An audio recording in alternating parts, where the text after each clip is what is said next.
Okay, ngayon tayo ay kakain ng mami. So yan, pinakulo na yung broth. Tapos ito na yung noodles. So mag-a-assemble tayo ng noodles. Assemble sa isa yung isang bowl. So depende sa inyo kung gaano karaming noodles ang gusto nyo. Pero ito, nadumihan ko kasi kay Raisa.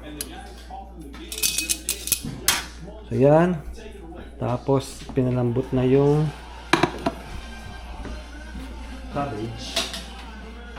You want green onion, Sai? Okay, cabbage.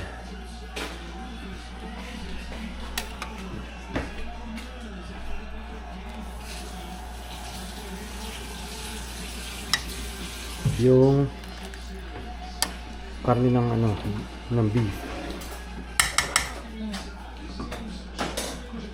Tapos, yung itlog ilalagay dyan.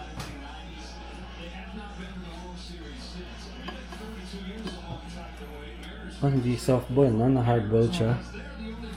Okay, so ngayon lalagyan natin ng broth.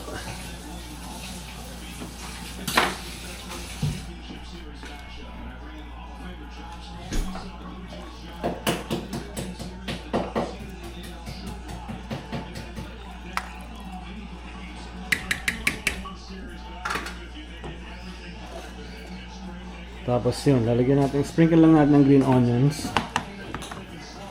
Remember yung ginawa kong video nung isang beses na chili oil. Yan na yung finished product. So, napakaanghang niya, pero kung depende sa inyong tolerance. So, ito, ready na. Bigyan natin sa isa-serve na natin.